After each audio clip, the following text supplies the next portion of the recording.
Morning. How is everybody today? Well, looks like we're in Exodus chapter 4. If we go as fast as we did last week, we'll be out of Exodus in no time. It'll be a fast Exodus. I don't know what verse. Maybe try 12. Might be 14, but let's just try 12. Yeah, that'd be good.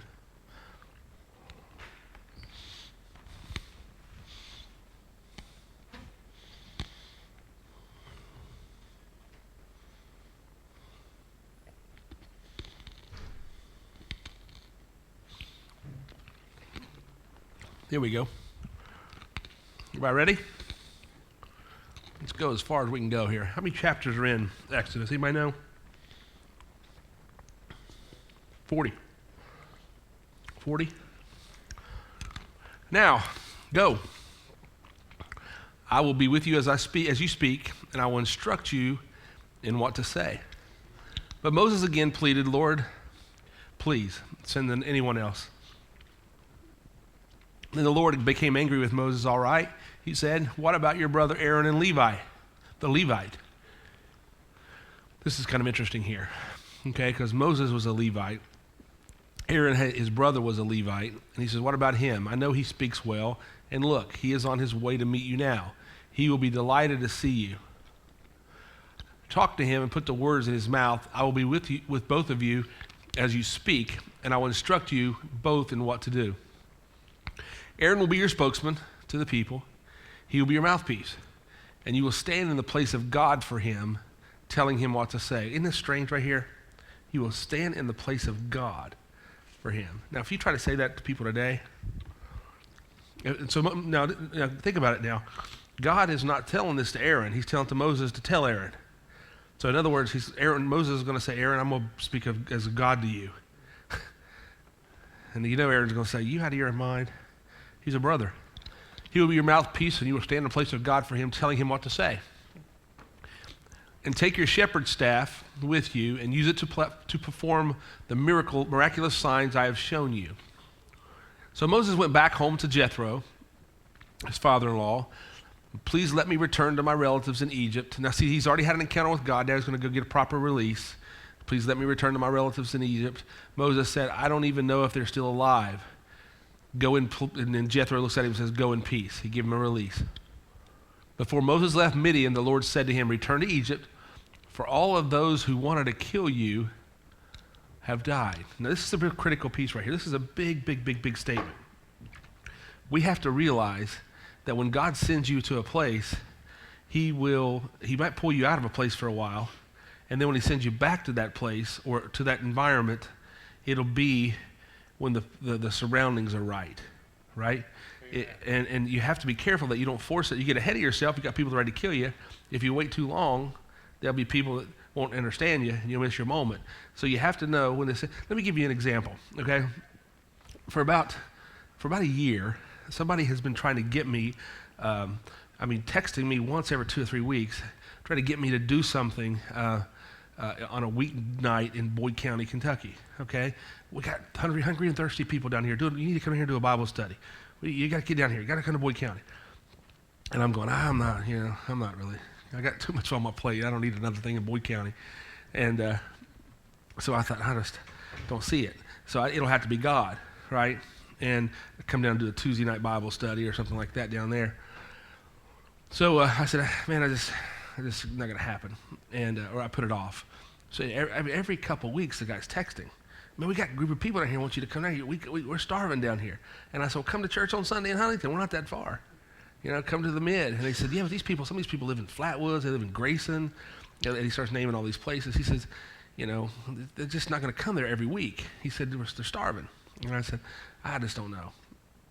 So I was, putting it off. And I still have. It's been a year.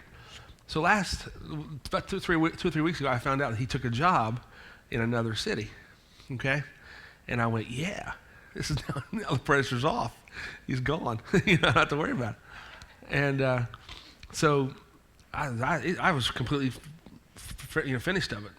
Well, yesterday, or Friday, I get this text from him again that says, hey, I found a place down here that they're willing to let you use it as a Bible study. I said, I'm not looking for a place to do a Bible study. So I didn't even respond back to the text yet. I was trying to figure out how to do it. And so that was Friday night. Yesterday, I had Caden at a ball game. And so we had opening day ceremonies at 11, and then his game was at 3:45. So at opening day ceremony, what we did was, we said after it was over, Caden said he wanted crisp dairy treat down in Boyd County at the hot dog place there. So we shoot down there, and it just so happens in Boyd County that place that he was referring to, this guy, was close to dairy, the Dairy Crisp or whatever it is. And so I sent him a text. I said, hey, send me some directions to this place. I didn't hear back from him. So we pull in the Dairy Crisp, and it is jam-packed crowded. I mean, it must have been 50 people there or more. And I was going to Caden, I'm not waiting for a hot dog, okay? This ain't happening. And for 50 people, I mean, it was packed. And finally, I said, I got an idea.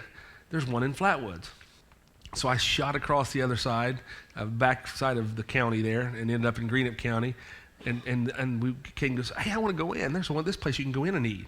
So I said, all right, we'll walk in. And there's no cars in the parking lot. We don't see anybody. Walk in that front door. I turn to the right, and there's that guy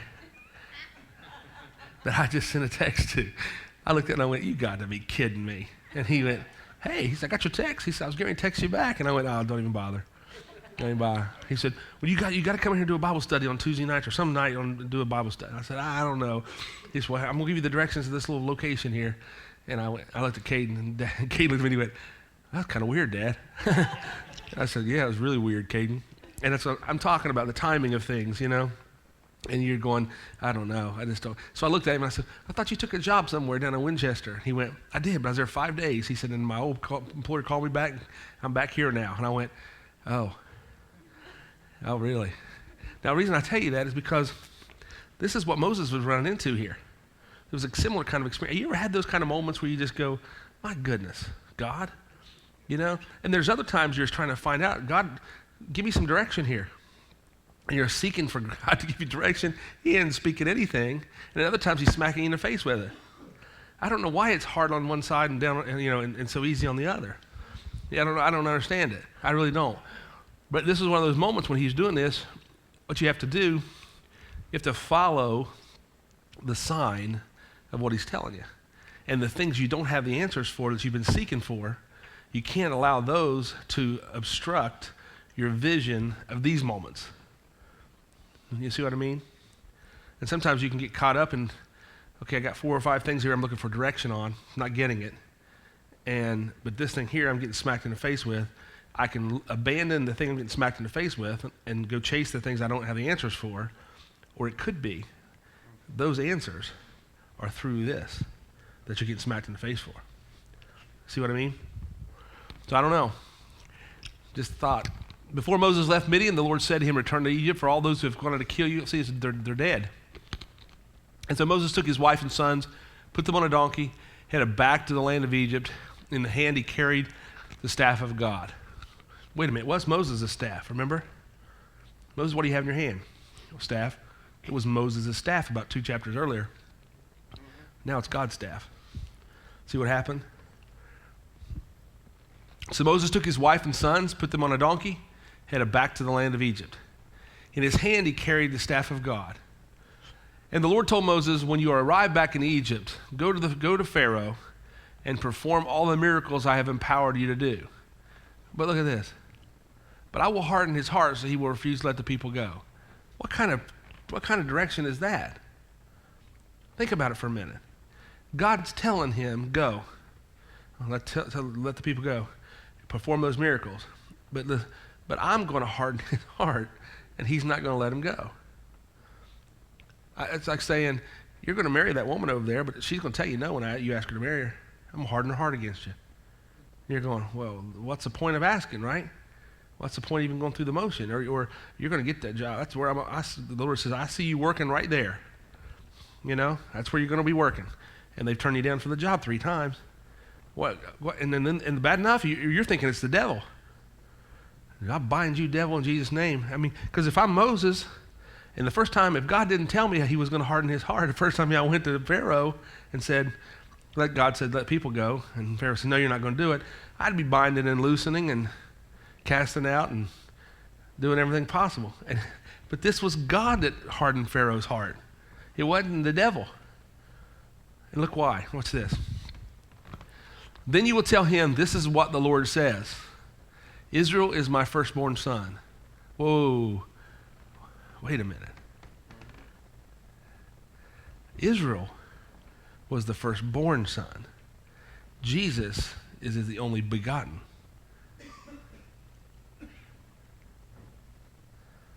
Right? And we are the adopted. Amen. Israel, the nation, born. Jesus, begotten. Us, adopted. Make sense? So everything that Israel has is available to you. So the same covenant that was on Abraham, Isaac, and Jacob and the Jewish nation. I was just talking to a guy the other day, and he brought this whole thing up again. He said, man, Jews are just known for being really savvy and just strong in business. And I said, yeah. I said, we should be that way too. He said, yeah, but we don't have that Jewish roots. I said, yeah, you don't have the same family then. You're operating under a different covenant. Amen. It's just a matter of knowledge and understanding. Then this will tell him, this is what the Lord says, Israel is my firstborn son. I command you, let my son go so he can worship me. Man, now it's a son. I mean, are you guys seeing that? Israel is now a son. Let my son go so he can worship me. But since you have refused, I will now kill your firstborn son. That's a pretty strong statement from Moses.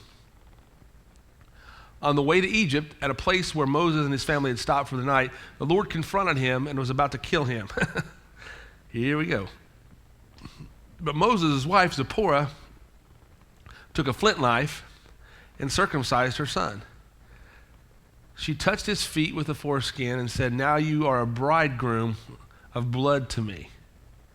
Oh, my. When she said a bridegroom of blood, she was referring to the circumcision. After that, the Lord left him alone. See, Moses had the son that was supposed to circumcise him to bring him a part of the family, and Moses wasn't going to do it. So his wife did it. Now the Lord had said to Aaron, go out into the wilderness to meet Moses. So Aaron went out and met Moses at the mountain of God. You remember that mountain of God place? Remember we talked about that last week, Mount Sinai? It's where Moses ran into the burning bush. It's a point of reference now. So Aaron went out and met Moses at the mountain of God and embraced him. Moses then told Aaron everything that the Lord had commanded him to say, and he told him about the miraculous signs the Lord had commanded him to perform. Then Moses and Aaron returned to Egypt and called all the elders of Israel together. Aaron told them everything the Lord had told Moses, and Moses performed the miraculous signs as they watched. Then the people of Israel were convinced that the Lord had sent Moses and Aaron. When they heard that the Lord was concerned about them and had seen their misery, they bowed down and they began to worship. After this presentation to Israel's leaders, Moses and Aaron went and spoke to Pharaoh. Okay? Now what they did, they went and presented it first to the elders, the leadership of Israel. And they went there first so they could know when it's time to go, it's time to go. Okay? So they had him believing. They told him, this is what the Lord, the God of Israel says, let my people go so they may hold a festival in my honor in the wilderness. And that so, retorted Pharaoh. Is that so, retorted Pharaoh? And who is the Lord? Why should I listen to him and let Israel go? I don't know the Lord, and I will not let Israel go. But Aaron and Moses persisted. The God of the Hebrews has met with us, they declared. So let us take a 3-day journey into the wilderness so we can offer sacrifice to the Lord our God. If we don't, he will kill us with the plague or with the sword. Pharaoh replied, Moses and Aaron, why are you distracting the people from their task? Go get back to work. Look, there are many of your people in the land, and you are stopping them from their work. That same day, Pharaoh sent this order to the Egyptian slave drivers and the Israelite foremen. Do not supply any straw for making bricks. Make the people get it themselves. No, more straw, less bricks. but still require them to make the same number of bricks as before. Don't reduce the quota. They're lazy. That's why they're crying out, let us go and offer a sacrifice to our God. Now, let me paint the picture for you. And this is across the board in anything you do. I want you to picture God calling Moses, a man, have an encounter at a bush. Man tells God, I'm not qualified. God says, you're qualified because I'm going to make you qualified. I'm going to go with you. I'm giving you the staff. You've got everything you need. I want you to go. Moses finally says, I can't even speak clearly. I stutter. He says, I got Aaron, your brother, will meet you right at the mountain of God. He's on his way already to meet you. He'll speak for you, and you'll speak to him as God. So whatever I tell you, you tell him, and then he'll tell them as if it's coming from me. So they go and they talk to the Israelite leadership, and the Israelite leadership says, I'm in. We've been waiting on this a long time. I'm so tired of being bound up in all this mess. Let's do this. So Pharaoh then, Moses and Aaron go to Pharaoh. Now God already told Pharaoh, or Moses, when you go to him, tell him, let my people go. But God told Moses, I'm going to harden their heart. He's not going to let you do it. Moses went anyway. That would have been the time to argue. He'd argued five or six verses before, all the reasons he wasn't qualified. I would have probably been arguing, why are you going to harden their heart? Okay? Doesn't make sense to me. God, why are you doing that to me? But Moses knew an insight. There was an insight that Moses had that I think that really shows up here as we go forward. Now, I want you to think about this. God talks to Moses. Moses gets Aaron on his side. The two of them go talk to the leaders. The leader says, we're in. And here's what happened. Word gets to Pharaoh. Moses is in town. Moses has that confrontation with Pharaoh. Pharaoh gets mad. Not only does he harden his heart, Pharaoh goes to the people and the leaders and the taskmasters of his organization, and he says, listen, have them work harder. Put more on them. Make it more difficult for them. They're stalling. They're lazy. They're insufficient. Make them work.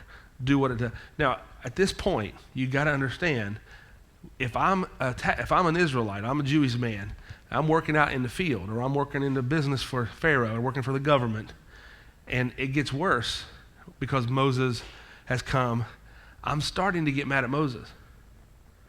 Okay? And then I'm going to get mad at the leadership for letting Moses do this. Am I talking to anybody? Mm-hmm. All right? Amen. So what happens is you start getting frustrated at him. So here, and let me just paint it even in a more real picture today. God raises up puts a man in office. The people of the country is under, you can call whatever country you want to. We'll just talk hypothetical. But God puts a man in office. He puts leadership there. God starts raising up men and women of God, and as a voice starts coming out. And it seems like the harder that you try as a Christian with a covenant of God, the more pressure you feel you're under. All right? And your wonder, is that the devil or is it the Lord? Because if I was living in that day, I would have thought it was the devil. But it was the Lord. But the reason it was the Lord, because the Lord wasn't trying just to show Israel how great he was. He wanted to show Egypt too. Yes. So everything the Lord is doing in this country to show how great to his church that he really is, he's also trying to show it to the world. So sometimes God hardens things to position it to have a greater impact in the end than he does on the front end. God does not take the path of least resistance. He takes the path that gets the greatest impact. And it very rarely is the path of least resistance. Make sense? Yeah. Mm-hmm. Good stuff, isn't it? But still require them to make the same number of bricks. Don't reduce the quota. They're lazy. That's why they're crying out, let us go and offer sacrifices to our God. Load them down with more work. Make them sweat. That'll teach them to that will teach them to listen to the lies. So the slave drivers and the foreman went out and told the people, this is what Pharaoh says. I will not provide any more straw for you. You notice how the foreman distanced himself? Turn that back there for just a minute if you don't mind, Seth. Look, the slave drivers and the foreman went out and told the people, this is what Pharaoh says. Pass the buck. He wasn't about to say, hey, this is what we're going to do. What he said was, this is what he told us to do. I bet some of the foremen were friends with these Israelites. They probably saw, God, this is just too tough. You see what I'm talking about? All right, because this makes sense here in a minute. Go get it yourself, find it wherever you can. but you must produce just as many bricks as before. We're not releasing the pressure.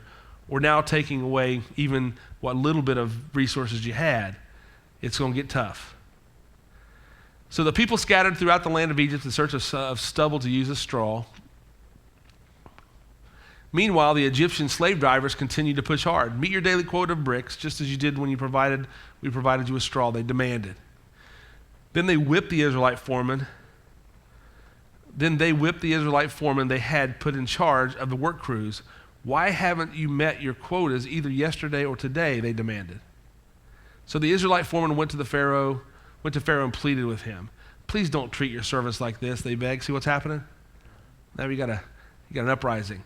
We are given no straw, but the slave drivers will demand, make more bricks. We are being beaten, but it's not our fault. Your own people are to blame. But Pharaoh shouted, you're just lazy. Lazy, that's what you're saying. Let us go and offer sacrifices to the Lord, they said.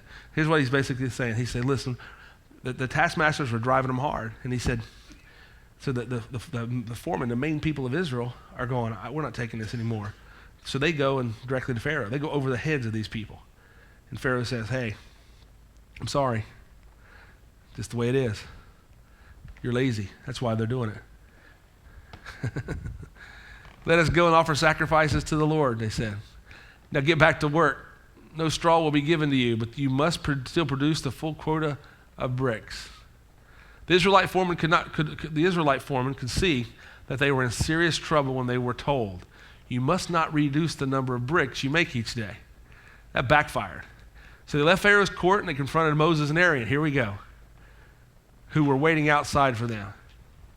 The foreman said to them, may the Lord judge and punish you for making us stink before Pharaoh and his officials. You have put a sword into their hands, an excuse to kill us. Here's how this works. All right? They're in this position of pressure. And they went and believed Moses. Moses, we're in. We're going, man. You go tell Pharaoh and we're out of here. Well, it got worse instead of getting better. So they took it for a while, and they go tell the Pharaoh themselves, hey, this is too much pressure. Well, when Pharaoh pushed them back out there and said, keep working, now the only recourse they have is to go to Moses and Aaron. Now you got Israelites uprising against Aaron and Moses going, who in the world do you think you are? What you've done has created a heck of a lot of trouble for us. It was a lot easier before you came and tried to get us free. It was easier to stay over here in this bondage. At least it wasn't as hard as it is now. See, it's easier to stay in religion than it is to come out of religion. It's easier to stay in the world. I mean, I know this is going to sound hard, but it's easier to stay in the world.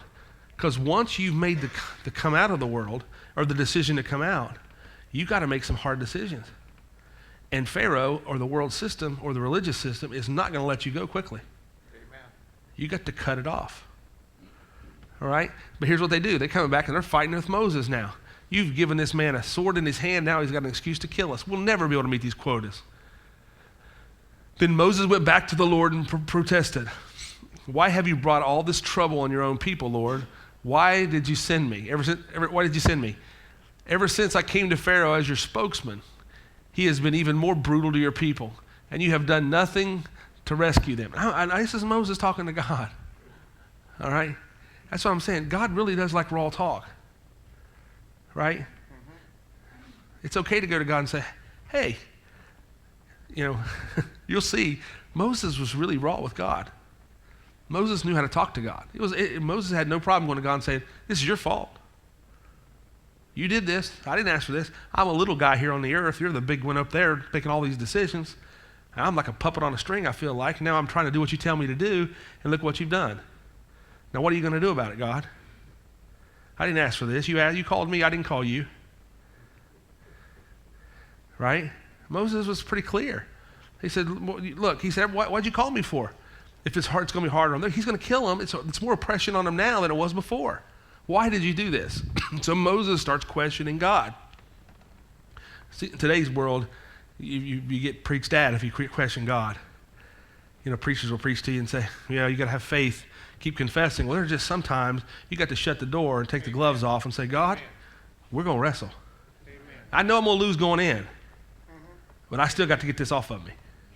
I know I'm going to come out repentant. I know all that. I know how this thing's going to end. You're going to be right. I'm going to be wrong. I'm going to get my heart adjusted. You're going to adjust my heart. I know all that. But God, I can't get this off of me by just speaking mind over matter and positive statements. We got to throw down. That's like Buddhism. Yeah. It really is. Yeah. Mind over matter.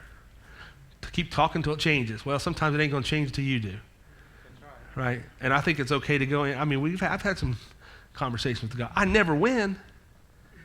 I mean, I never come out going, okay, do you see my point of view? And him going, yeah, you've changed my mind. No, it's never that. It's never. I know I'm going to be the one making the adjustment, okay? But it does. I'm going to fight in the flesh out here, or I'm going to fight in the flesh in here. That's right.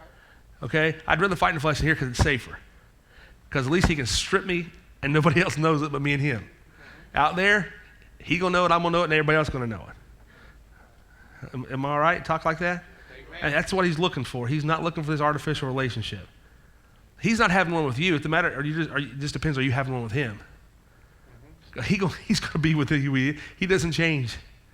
He doesn't. If you put a mask on, he's not going to wear one just so you're comfortable. It's not going to happen. That's the tweet today. Yeah. Ever since I came to Pharaoh as your spokesman, he's been more brutal to you. I mean, think about this as Moses telling God, and you've done nothing to rescue him. Okay, let's keep going to see how bad it really gets. Then the Lord said to Moses, here we go. Now you will see what I will do to Pharaoh. When he feels the force of my strong hand, he will let the people go. In fact, he will force them to leave his hand. Uh-oh. Let's just keep going. And God said to Moses, I am Yahweh, the Lord. I appeared to Abraham. Oh, he's going to remind him who he is. Oh, yeah, that's always a fun thing. And you got to sit there and listen to it. I appeared to Abraham, to Isaac, and to Jacob as El Shaddai. El Shaddai, if you drill down in the Hebrew, is the many-breasted one. We'll talk about that some other time. God Almighty, but I did not reveal my name Yahweh to them. And I reaffirmed my covenant with them under his terms. I promised to give them the land of Canaan, where they were living as foreigners. You can be sure that I have heard the groans of the people of Israel, who are now slaves to the Egyptians, and I am well aware of my covenant with them. Yeah. Therefore say to the people of Israel, I am the Lord. I will free you from your oppression and will rescue you from your slavery in Egypt. I will redeem you with a powerful arm and great acts of judgment. I will claim you as my own people, and I will be your God. Then you will know that I am the Lord your God, who has freed you from your oppression in Egypt. I will bring you into the land I swore to give Abraham, Isaac, and Jacob, and I will give to you as your very own possession, because I am the Lord. Now I want you to think about this for a minute. If I'm Moses, I've been there once. I've heard this story before. I heard you called me on a mountain. You spoke to me in a bush. I told you every reason why it wouldn't work or why I couldn't qualify. Then you could bring Aaron. You give me this staff, and the staff starts turning into miracles. I get this courage and this boldness, and I said, I'm ready to go now. So I get the people behind me in Israel, and I said, let's go. We're going. And all the leaders in Israel said, we're ready to go. So I go to Pharaoh, and he said, no, I'm not going to let you go. And in fact, I'm going to make it harder. Now you got people here mad at me. I come to you, God, and said, God, it's not working. And now, God, you look back at me and said, tell the people that again. Who in the world are they going to listen? Do you think they're going to listen to me this time? How can I go back and tell them this? How can I push the reset button and say it's going to work when it got harder the first time? You think they're going to listen to me? Isn't that good? And you got to think about how Moses was feeling. Moses was really struggling. He had to be. I mean, I'm thinking to myself, God, I'm going to end up getting killed over here. They're going to turn on me. They're already starting to turn on him. And now I go to God to get some help, and you just tell me who you are? I already know who you are. I saw you in the bush. I know Abraham, Isaac, and Jacob. I remember all that. I know that. Now you're going to remind me who I am, and then you're going to tell me to go tell them. See, sometimes, this is a good point. Sometimes in that moment of wrestling, he didn't remind Moses of who he was.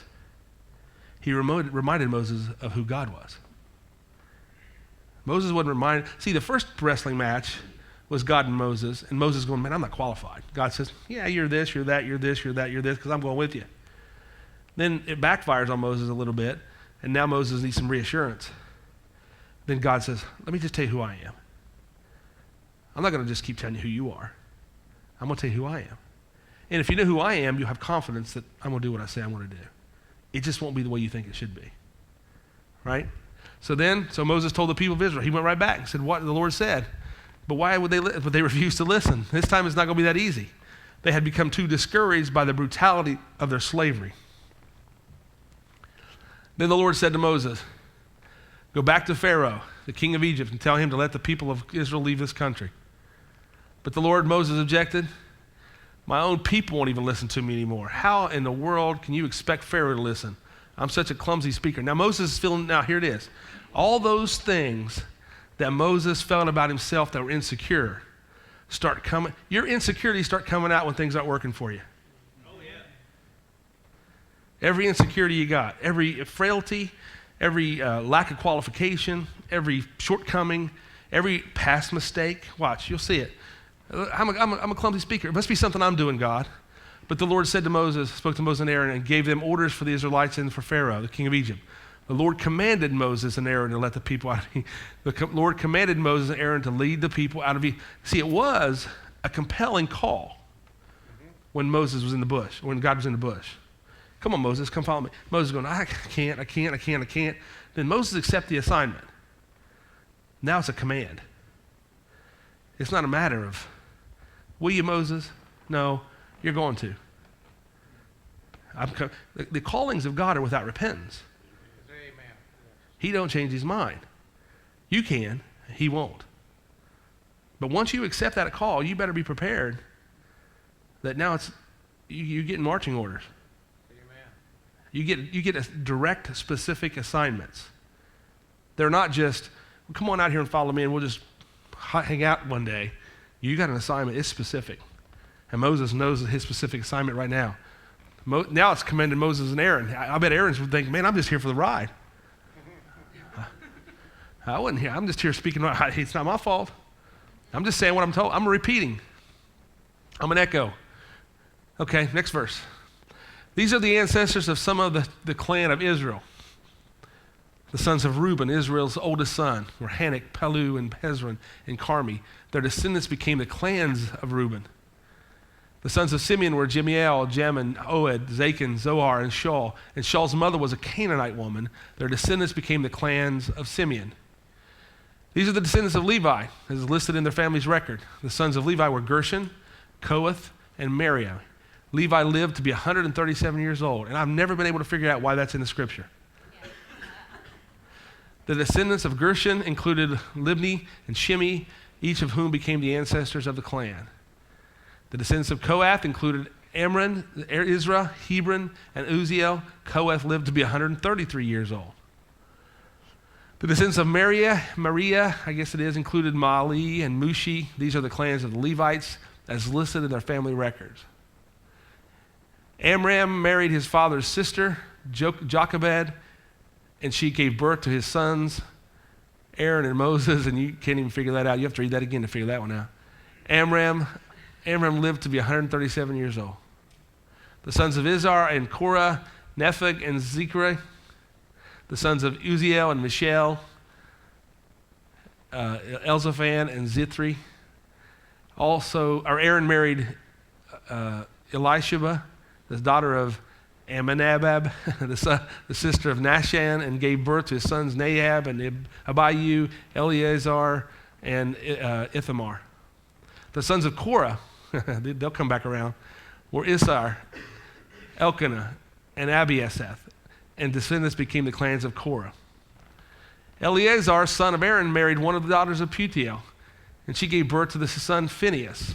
These are the ancestors of Levites' families, listed according to their clans.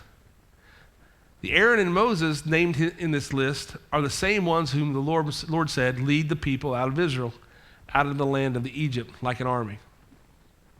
It was Moses and Aaron who spoke to Pharaoh, the king of Egypt, about leading the people of Israel out of Egypt. You know what's strange about this thing? You know who's writing this?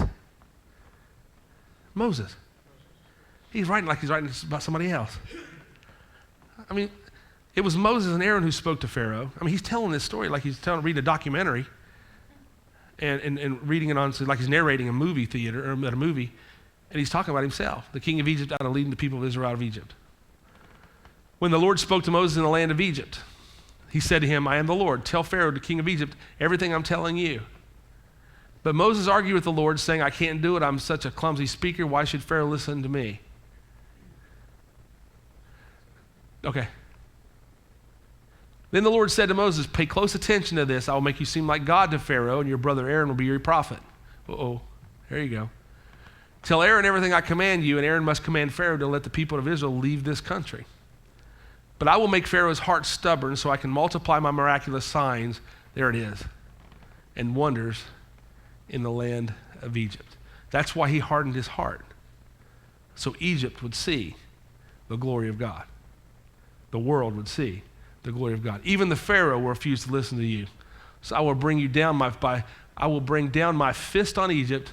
Then I will rescue my forces, my people, the Israelites, from the land of Egypt with great acts of judgment. Now here's a word. I want you to see this. He's going to bring down his fist, great acts of judgment. He's rescuing his people with great acts of judgment. The church has preached the message that judgment is against you. But I'm telling you, judgment is for you. He brought judgment against the world to free his people. He doesn't bring judgment on his people so the world can see, I'm teaching my people a lesson. Sometimes we go through a lot of hard things and we blame God. Right. Without realizing he's already looking way ahead of us, got it worked out. Yeah. But we have a tendency, like you said, we want to argue. It said working out the way I had it planned. Yeah. Happens a lot, doesn't it? Because God sees the end from the beginning. He's working a bigger picture than you can imagine. Just know this, though. He said, even though Pharaoh, if he'll do this for Moses and the children of Israel, how much think he'd do it for you? Even the Pharaoh, which will refuse to listen to you, I will bring down my fist on Egypt. Then I will rescue my forces, my people, the Israelites, from the land of Egypt with great acts of judgment. The judgment is for you. When I raise my powerful hand and bring out the Israelites, the Egyptians will know, there it is, I'm the Lord. The world will know I'm the Lord. By the testimony of my people, God cannot get glory from the world if he kills all his people and judges all his people and puts curses on all his people. How is that going to make? God does not want Egypt fearful of him in the fact just to be fearful. He wants them to be fearful in a way that they respect and in awe of him for his goodness on his people, that he'll do anything he can for his people. Let's go to the next verse. This is getting even better. So Moses and Aaron did just as the Lord had commanded them. Moses was 80 years old and Aaron was 83 when they made their demands to Pharaoh.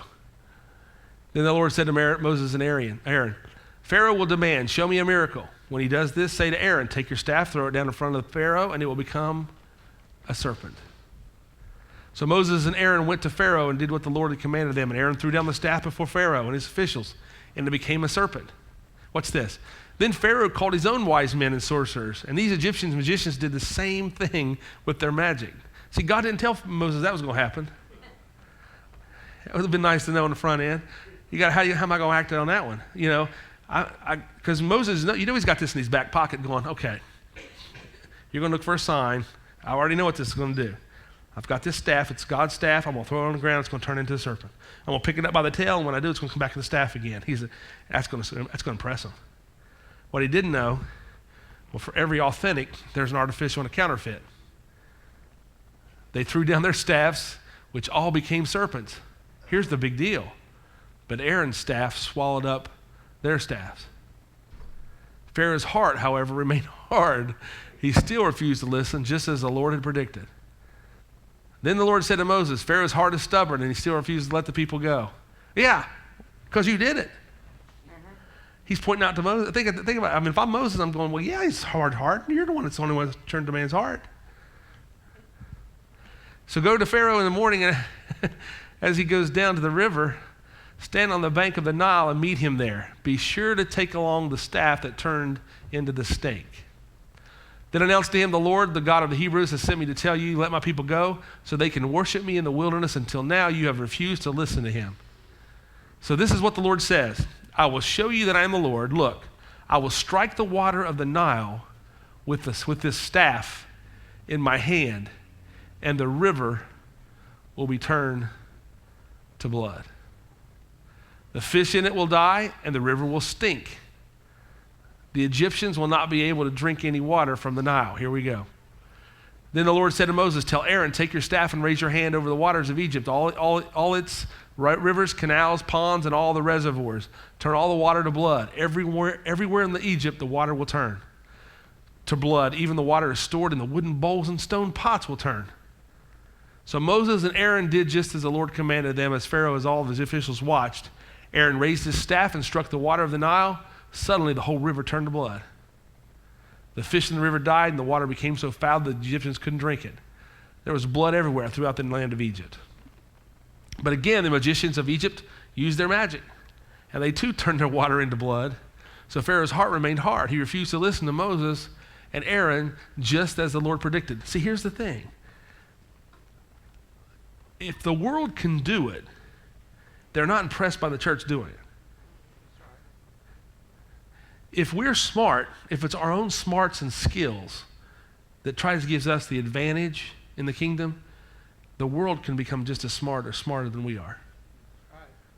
It's not going to be by cleverness or commonality that sets us apart. And it's not even really going to be by our wittiness or our inventions, even though God will give us those. Here's how it will be.